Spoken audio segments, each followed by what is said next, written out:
Oke. Bismillahirrahmanirrahim. Assalamualaikum warahmatullahi wabarakatuh. Innal hamdalillah nahmaduhu wa nasta'inuhu wa nastaghfiruhu wa na'udzu billahi min shururi anfusina wa min sayyiati a'malina may yahdihillahu fala mudhillalah wa may yudhlil fala hadiyalah. Asyhadu an la ilaha illallah wa asyhadu anna Muhammadan abduhu wa rasuluh. Alhamdulillah, syukur alhamdulillah pada kesempatan hari ini kita kembali bersama kajian ilmu di Kartika Residen. Tapi ini kajian juga untuk umum, Pak, jadi semuanya juga kita bisa menikmati ini, apalagi di tengah COVID sekarang ini kita bisa online, sehingga kajian ini bisa tanpa batas, Pak. Ya. Jadi nanti kita akan share ini juga hasilnya ke Facebook, kemudian ke YouTube untuk dinikmati oleh banyak orang. Biasanya di YouTube lebih banyak, ada sekitar 40 orang kalau di YouTube. Kalau di Facebook juga beberapa jamaah juga memantau dari situ, ada sekitar 15-an. Jadi insya Allah ini nanti dakwah seperti ini nanti bisa terus untuk sebarluaskan, dan insya Allah ini juga menjadi berkah bagi kita semua.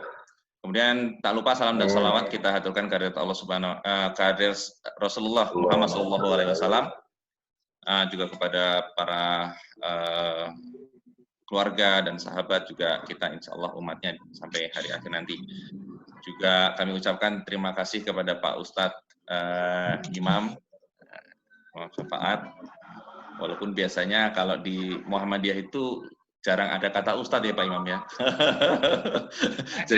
jadi biasanya ya udah gitu, langsung saja gitu. Tapi ya ini kita menyebut begitu, insya Allah juga menjadi penghormatan bagi kami, bagi Bapak Imam. Juga terima kasih kepada jamaah yang sudah hadir di sini, insya Allah kita akan dipertemukan juga nanti di surganya. Kemudian nanti seperti biasa kita ada dua ID number. Yang pertama yang sudah kita nikmati sekarang, yang kedua nanti ketika mati maka nanti akan menggunakan ID yang kedua, Pak ya. Jadi mohon bisa dicatat untuk para jamaah juga. Baik, tema hari ini adalah tema yang sangat aktual ketika bagaimana Ramadan itu dan COVID-19 ini sekarang berkolaborasi ya. Ini nanti juga akan kita lihat banyak hikmah yang akan ada disampaikan oleh Pak Imam insya Allah.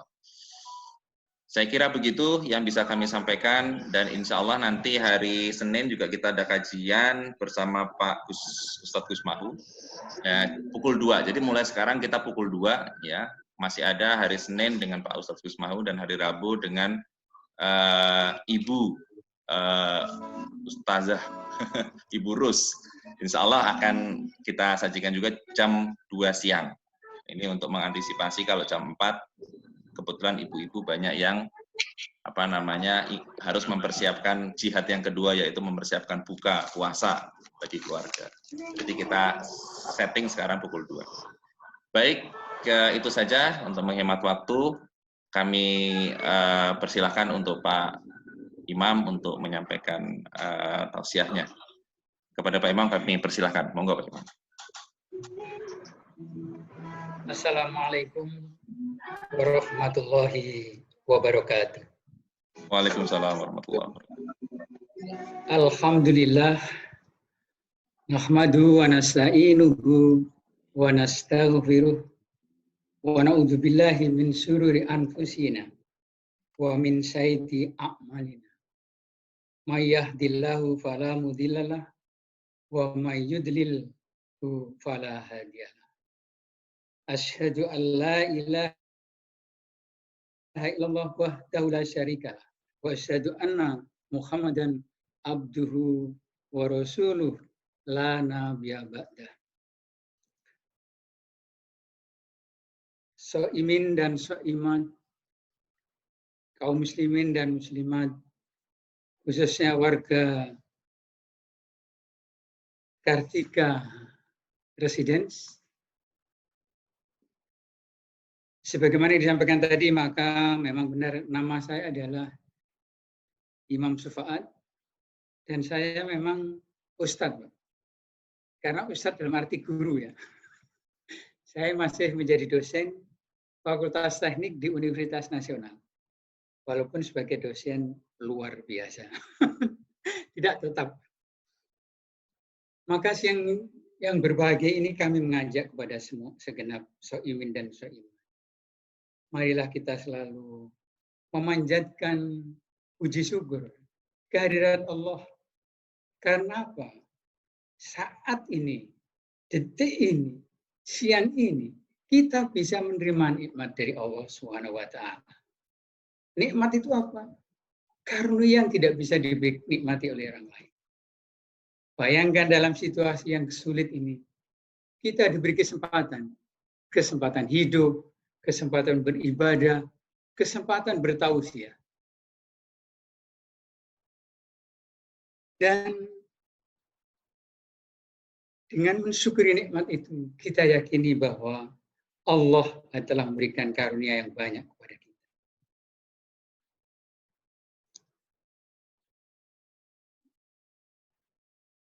Cobalah nanti perhatikan di dalam surat 7, Al-A'raf ayat 31. Di sana disebutkan, makan dan minumlah kamu, tetapi janganlah kamu berhura-hura, berlebihan. Jadi itu penggaris-penggaris bahwa memang Allah sudah menggariskan bahwa puasa itu identik tidak boleh berlebihan. Kita yakin dan kita sekarang dengan kondisi saat ini, kita bisa melihat bagaimana kebesaran zat Allah Subhanahu wa Ta'ala telah menandingi kemampuan daripada apa yang disebut besar dan yang dicapai oleh manusia. Contoh, perhatikanlah bagaimana manusia telah mampu menciptakan yang disebut dengan artificial intelligence. Diterjemahkan di dalam bentuk komputer, jadilah robot-robot yang membantu kehidupan manusia. Kita tahu rekayasa genetika. Apa rekayasa genetika? Manusia bisa menciptakan, mengedit bagaimana tanaman bisa subur, tanaman bisa makmur, tanaman-tanaman dan yang sangat bermanfaat bagi manusia. Bagi orang teknik, kita diajari apa itu nanoteknologi. Nanoteknologi itu digerumkan pertama kali oleh seorang profesor Jepang. Nano itu adalah satu ukuran, seolah satu satuan dibagi 1 miliar. Dan manusia bisa memanfaatkan teknologi nano. Contoh yang ringan yang di sekitar kita. Baja, kalau kita pakai yang sebelum ada teknologi, beratnya luar biasa. Hampir 13,7 kalinya berat biasa. Tapi dengan nanoteknologi, dibuatlah nama teknologi material, lahirlah baja ringan. Ringan, kuat, stabil, mantap. Itu baja ringan, tidak kalah dengan aslinya. Namun teknologi yang bisa dicapai oleh manusia ini tidak bisa mengalahkan virus, namanya virus COVID. Kita lihat di dunia sekarang, bayangkan ekonomi bisa berhenti karena tidak ada transaksi perdagangan, tidak ada import ekspor. Kalau Bapak sekalian pernah datang ke London, pernah datang ke Tokyo, khususnya Tokyo. Tokyo itu penduduknya adalah terbesar, terpadat di dunia. Kita tidak bisa hidup budaya kita dibawa ke sana. Jalan harus cepat. Tapi kemarin kita bisa lewat medsos. Tokyo bisa sepi, apalagi yang daerah dekat istana ini. Itu sekarang bisa, jangankan mobil lewat aja tidak ada. So'imin dan so'imat yang berbahagia, itulah kebesaran dan kekuatan Allah yang maha kita cintai.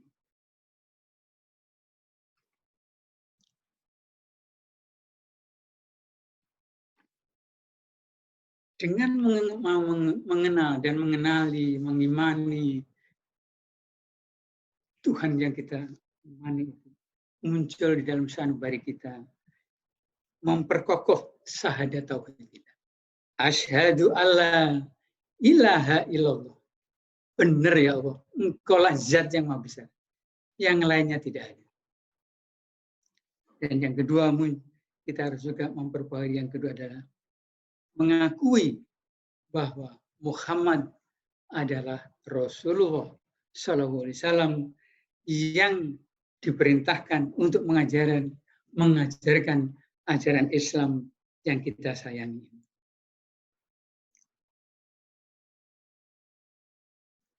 Kenapa kita harus memperbanyak selawat kepada Nabi?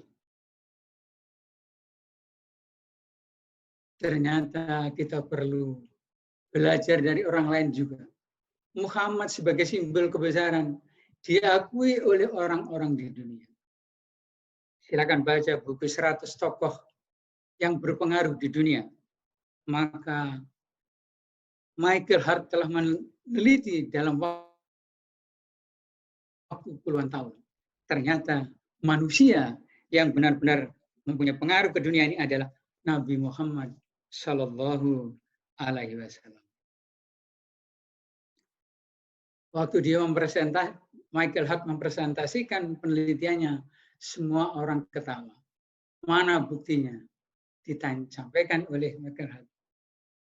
Muhammad yang pada waktu dia mengajarkan ajarannya 14 abad yang lalu, hanya diikuti oleh 4 orang. Istrinya, anaknya, dan keponakannya.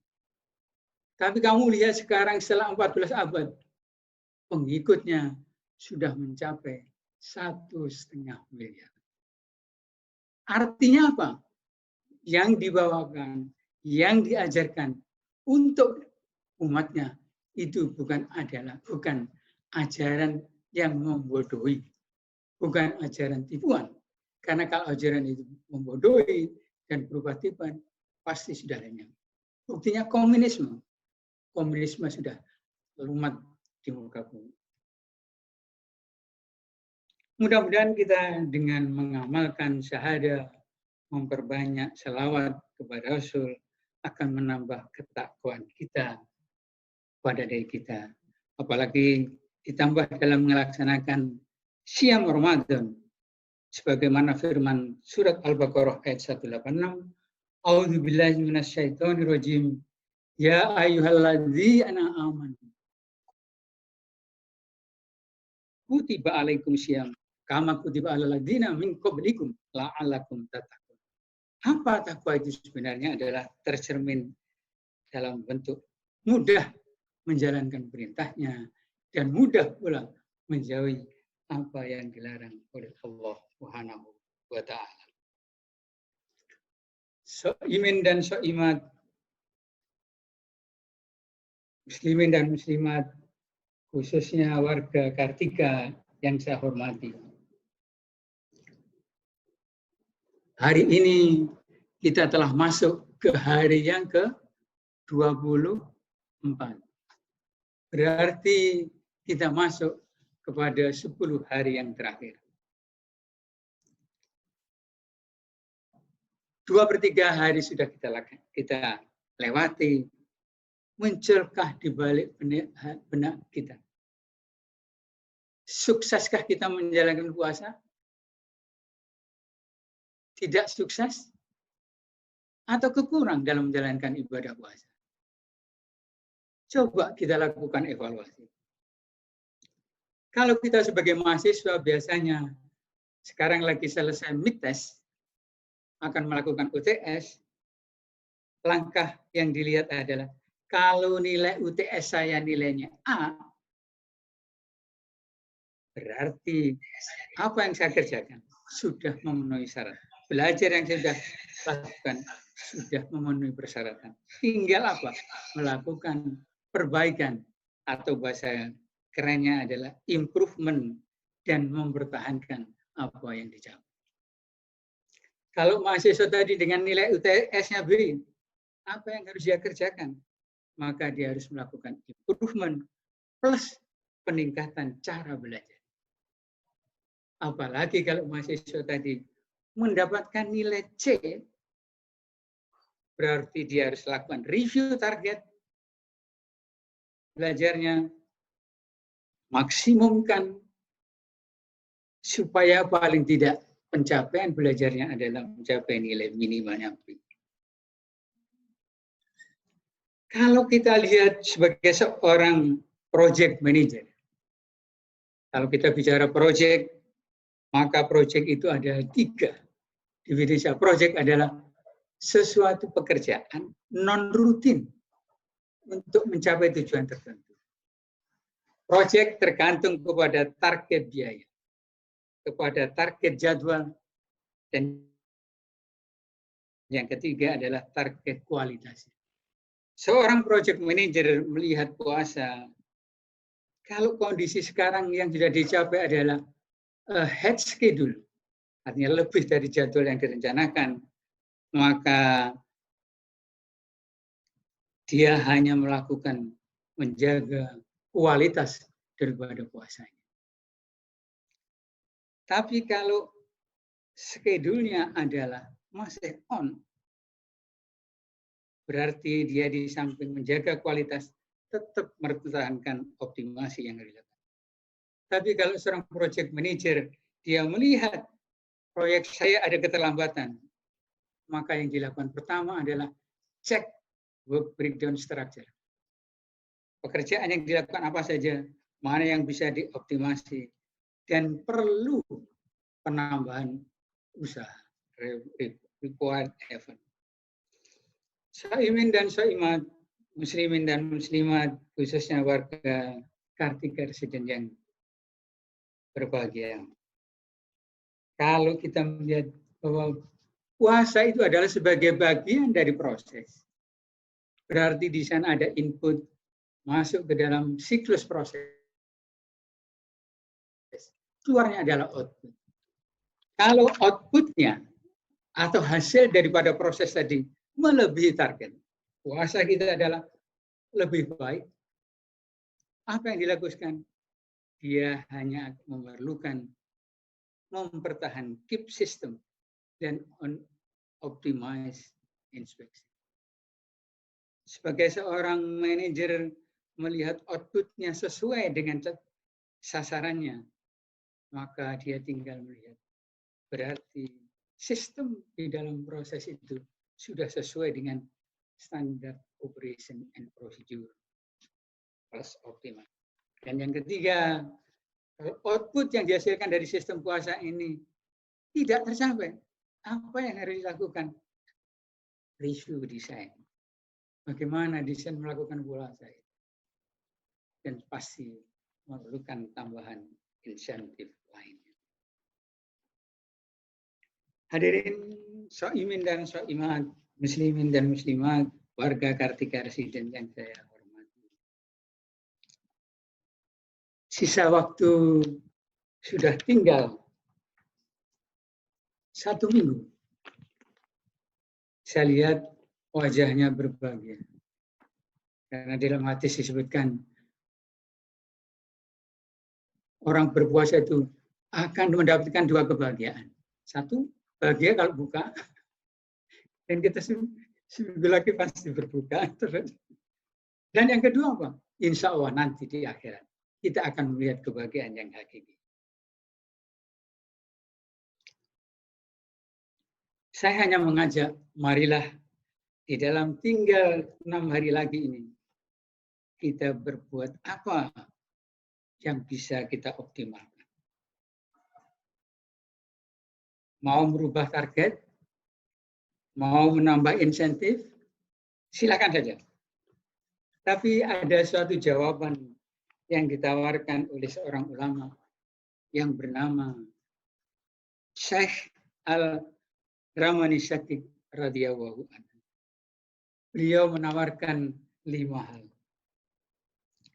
Yang pertama adalah silakan Anda beribadah kepada Allah sebanyak yang kamu butuhkan. Yang kedua, ambillah kenikmatan dunia ini sebatas usia duniamu. Kita tahu usia dunia kita berapa? Pelajaran menunjukkan banyak di tetangga saya teman kuliah saya. Hari ini kita masih bicara, 3 bulan yang lalu tidak ada. 3 bulan, ternyata 3 bulan lagi tidak ada. Saya punya kawan studi belajar, bulan lalu masih ketemu. Ternyata kemarin hanya gara-gara stroke terpaksa diambil. Dan semua itu pasti, tapi kematian itulah yang paling pasti di hadapan kita. Oleh karena itu, ambillah kenikmatan duniamu sebatas usiamu. Mau bagi saya 1 hari, 2 hari, 3 hari, tergantung kita sekalian. Dan yang ketiga, kalau Anda mau berbuat dosa, karena sebatas kemampuanmu juga menanggung risiko. Bagaimana risiko di akhirat? Mau di neraka sekali hari, 2 hari, 3 hari, tergantung kita. Berbuatlah dosa sebatas kemampuanmu menanggung siksa di akhirat. Sekedar ilustrasi, neraka yang paling ringan adalah neraka yang dijalani oleh paman Rasul Abu Thalib. Kaki ditaruh di neraka, otak mendidih. Jamaah Shaimin dan Shaimat.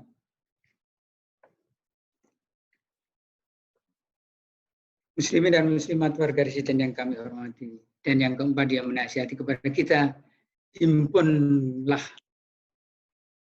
bekalmu untuk kehidupanmu di alam kubur. Dan yang kelima, berbegalah untuk surgamu sesuai tingkatan surga yang kamu inginkan. Mau surga Firdaus, Al-Kautsar, Ar-Rayyan, silakan mau pilih. Makin tinggi yang ingin kita capai, makin besar yang harus kita korbankan.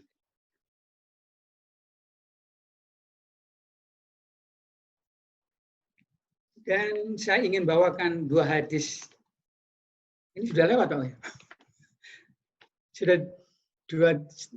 Belum. Singkat aja ya. Mungkin masih ada sekitar 6 menit lah bisa, Pak. Oke, baik. Sekarang ini aja yang penuh sebagai penutup.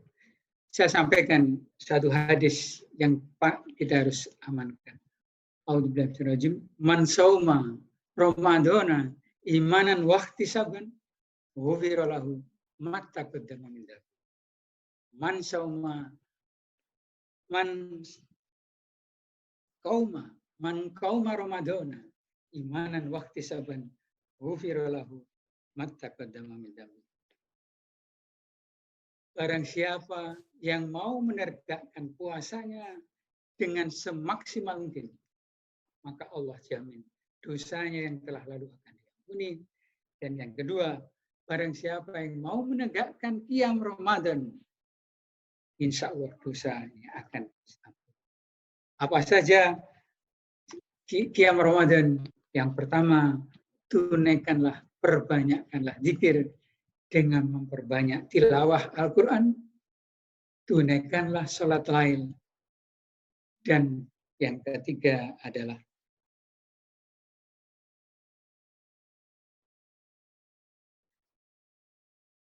zikir, sholat lail, dan memperbanyak zikir. Mudah-mudahan kita di akhir minggu terakhir bulan puasa ini, kita akan bisa meningkatkan semua amal ibadah sehingga puasa yang kita kerjakan dapat masuk kategori, yaitu puasa yang apa? Puasa yang di atas khusus, di atas khusus, khas bil khusus, yaitu puasa yang kita relakan bahwa ibadah ini hanya karena Engkau ya Allah, bukan karena yang lain. Saya kira itu yang dapat kami sampaikan.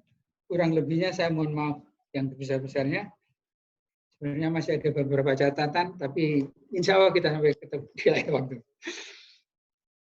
Sekali lagi, tadarus dan qiyamul lail serta iktikaf, marilah kita tingkatkan. Dan mohon pamit bila ada kata khilaf. Dan barangkali ingin ketemu saya, alamat saya tidak jauh dari residen. Saya di belakang Informa, Jalan Bayam nomor 26. Billahi taufiq wal hidayah. Assalamualaikum warahmatullahi wabarakatuh. Waalaikumsalam warahmatullahi wabarakatuh. Matur nuwun sangat Pak Imam untuk pemaparannya. Sebenarnya bisa kita lanjut lagi Pak, tetapi mungkin kita harus putus dulu di menit ke-5, 5 menit kemudian. Habis itu nanti kita bisa nyambung lagi untuk 30 menit Pak, kalau seandainya memang masih ada yang mau disampaikan. Tetapi kalau mungkin akan, monggo nanti kira-kira gimana menurut Pak Imam? Apa masih banyak yang mau disampaikan? Nanti bisa kita, karena ini 40 menit Pak ya, jadi 5 menit kemudian nanti kita akan mati, habis itu nanti kita bisa mulai lagi dengan ID yang kedua Pak. Oh gitu ya. Jadi, atau mau begitu atau monggo? Sebentar saya lihat catatannya ini. Jadi perlu tidak disampaikan karena tinggal kesimpulan sebenarnya. Oh ngaten, J. Ya, jadi sementara itu aja dulu Mas. J. Baik. Bapak-bapak dan ibu-ibu. Makan roti itu kan enak, ya. Kan enak kalau sedikit terasa ada kurangnya. Terasa. Masya Allah. Iya benar-benar. Iya, Bapak-bapak dan ibu-ibu jamaah, saya tadi sedikit lupa untuk menginformasikan bahwa Pak Imam ini juga beliau adalah sesepuh dan pengurus dari Muhammadiyah di Limo dan Cinere. Ya, beliau ini juga S2 di teknik.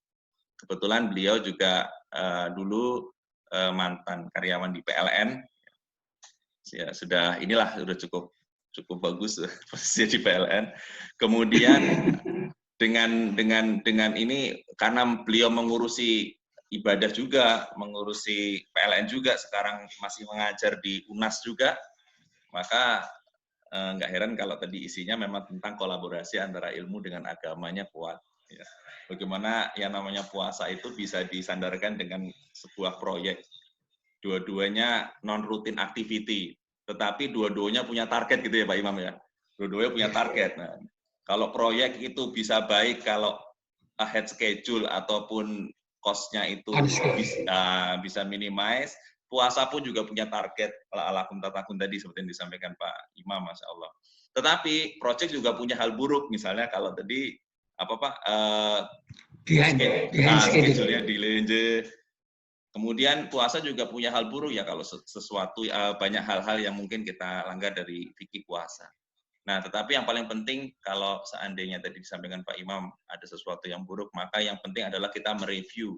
Kalau proyek yang direview WBS, Work Breakdown Structure Pak ya, jadi tahapan-tahapannya jangan-jangan ada yang salah nih gitu kan.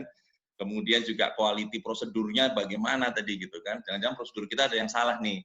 Atau ada lag di mana, ada kekurangan di mana, itu menjadi yang disebut sebagai pentingnya itikaf lah kalau di dalam puasa itu.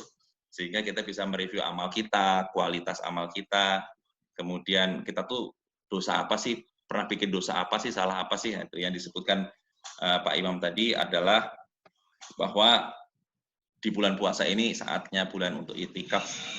Kalau khasnya kalau di haji itu wukuf ya Pak, tapi kalau di puasa ini khasnya itikaf mungkin ya Pak Imam ya. Jadi itu mungkin yang sama sebenarnya. Mungkin bulan untuk perenungan. Makanya alhamdulillah sekali matur nuwun. Kita mungkin masih ada waktu berapa ya? 2 menit. Kalau ada yang mau menyampaikan mungkin Burus atau Pak Kosa. Masih ada sedikit. Kalau tidak ya kita akan tutup saja. Kalau tidak bisa disampaikan lewat chatting Pak ya. Kan ada fasilitas chat ya. Siap. Nanti saya share juga ke Bapak dan Ibu-ibu untuk HP-nya nyun sewu kalau mungkin bisa berkenan untuk saya sampaikan ke Bapak dan Ibu-ibu ya Pak ya. Gitu. Insya Allah nanti akan saya share juga. Yeah. Baik, saya kira itu saja Pak Imam, matur nuwun sangat untuk kehadirannya dan para jamaah untuk kehadiran juga.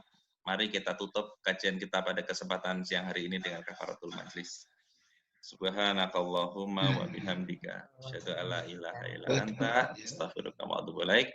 Assalamualaikum warahmatullahi wabarakatuh. Waalaikumsalam warahmatullahi wabarakatuh. Turun Pak Imam. Sami-sami. Tapi Pak Imam mirip Pak Wapres.